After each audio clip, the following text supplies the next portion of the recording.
Foot.fr, fournisseur officiel de football. Salut les amoureux du ballon rond, ravi de vous retrouver. On commence tout de suite ce JT avec le FC Barcelone qui traverse une période de turbulence.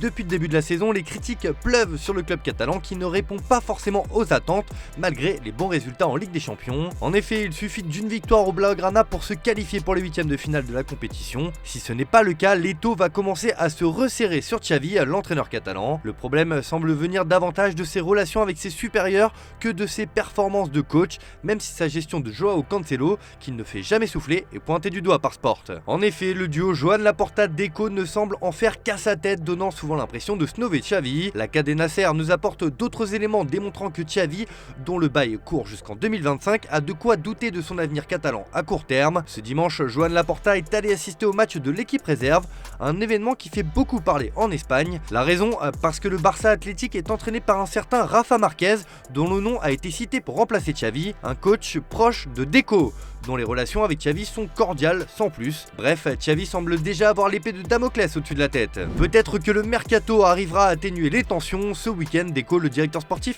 est sorti du bois pour annoncer la couleur du mercato à venir. Remplacer Gavi, honnêtement, c'est un joueur important et difficile à remplacer en raison de son caractère et de l'esprit qu'il donne à l'équipe. Xavi et moi sommes coordonnés pour le mercato. Nous n'allons pas remplacer Gavi car il n'y a pas d'autres joueurs comme lui sur le marché, encore moins en janvier. Nous verrons quelle position nous renforcerons. Nous opterons sûrement pour Vitor Roque, mais rien n'est décidé. Si jamais le FC Barcelone voulait remplacer Gavi, qui a été opéré aujourd'hui avec succès, le club a l'idée de rapatrier un ancien de la maison Blaugrana. Sport nous indique qu'un retour de Thiago Alcantara est étudié chez les dirigeants catalans. D'après le média ibérique, il représenterait l'alliage parfait entre une solution sportive et financière parfaite. En fin de contrat en juin prochain, il pourrait être vendu dès cet hiver et cette solution pourrait convenir à Liverpool. A noter qu'il n'a disputé aucune rencontre cette saison en raison d'une blessure à la hanche. Mais c'est surtout dans le sens des départs que le Barça devrait être actif. Cela permettrait aux dirigeants d'avoir une manne suffisante pour réinvestir sur le mercato. Et le premier départ qui arrangerait bien le Barça, c'est Rafinha. Selon Sport, Al Hilal compte passer à l'action pour le Brésilien.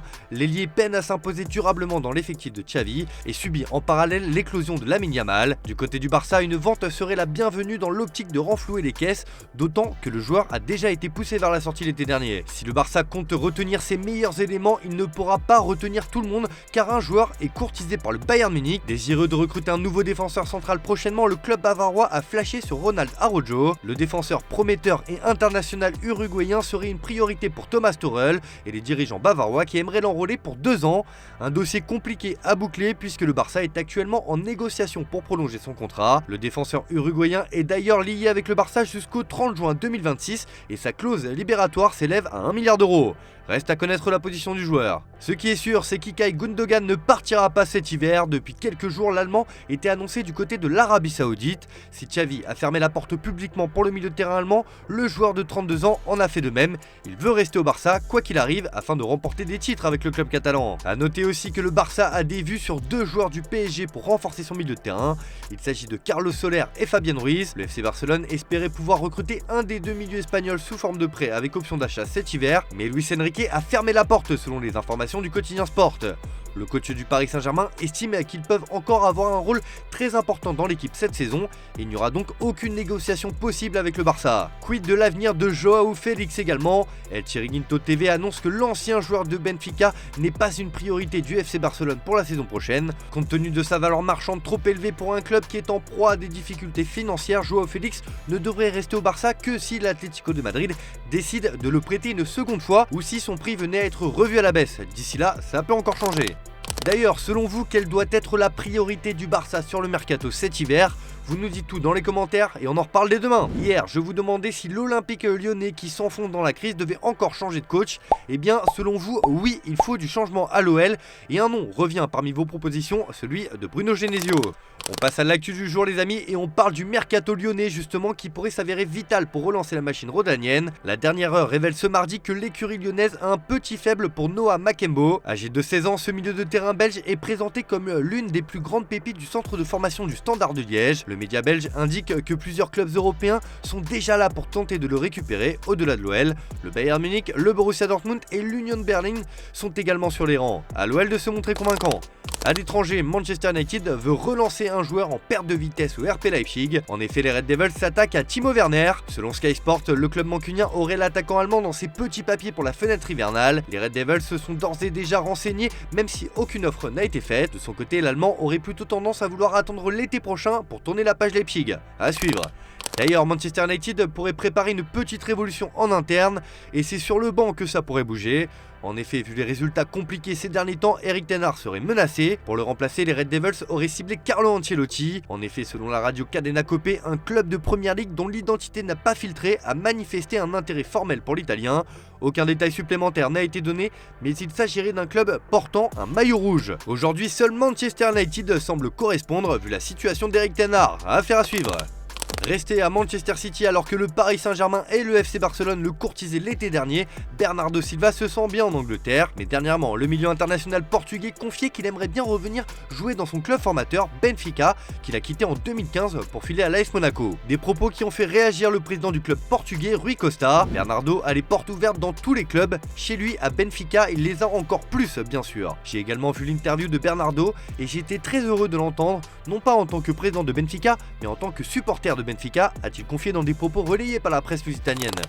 Week-end historique en Serie A, Francesco Camarda est devenu le plus jeune joueur de l'histoire du championnat italien à seulement 15 ans et 9 mois. En conférence de presse, Davide Calabria a tenu à donner quelques conseils à son jeune coéquipier. Ogni tanto passiamo per probabilmente supereroi o giù di lì, ma siamo ragazzi di 15, forse un po' troppo giovani, anche 20, 25, 30, quindi siamo davvero giovani che arrivano da famiglie normalissime, qualcuno con più difficoltà, qualcuno meno, non c'è nessuno escluso, quindi noi ci godiamo la gioia di giocare a calcio, è un lavoro, ci mettiamo tanta intensità, tanta grinta, tanta voglia, ma il nostro piacere è giocare a pallone, far rendere felici i nostri genitori che ci hanno dato tanto, hanno fatto tanti sacrifici e poi raccogliere quello che abbiamo seminato negli anni anche per dare soddisfazione ai tifosi.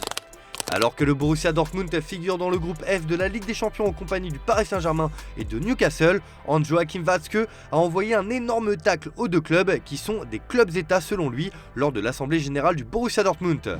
Wir stehen in dieser Mördergruppe da momentan an der Tabellenführung. Hätte ich ehrlich gesagt nicht erwartet, als ich in Monaco das gesehen habe, dass wir mittlerweile spielen wir ja nicht mehr gegen Fußballclubs, wir spielen ja gegen Staaten. Wir spielen gegen Katar, den Haupteigentümer von Paris, und gegen Saudi-Arabien, den Haupteigentümer von Newcastle. Trotzdem sind wir Erster, aber ich kann das schon einschätzen, dass das eine sehr fragile Gruppe ist. Das kann auch beim nächsten Spieltag wieder anders sein. Des nouvelles d'Atem Ben Arfa. À 36 ans, l'attaquant n'a toujours pas annoncé sa retraite sportive après un dernier épisode compliqué au LOSC en 2022. Et pour autant, l'ancien international français ne songe pas à retrouver un club. Et pour cause, le Parisien nous apprend aujourd'hui que Ben Arfa s'adonne à une autre passion, le paddle. Licencié au club Fort Paddle en Seine-Saint-Denis, l'ancien Parisien a découvert ce sport il y a 1 an et demi et se classe déjà 1342e sur 42 000 joueurs référencés après avoir disputé plus de 70 tournois en 1 an. Ben Arfa se régale dans cette nouvelle discipline, il ne fait plus que ça selon son entourage. Une reconversion atypique pour celui qui a émerveillé la planète football de son talent. Allez, on termine ce JT avec la traditionnelle image du jour, ou plutôt du week-end cette fois les amis, car elle nous vient de 7ème division galloise. Une reprise exceptionnelle, droit dans la lucarne. Régalez-vous, c'est Football Champagne. Allez, bonne soirée à tous, on se retrouve dès demain sur Foot Mercato.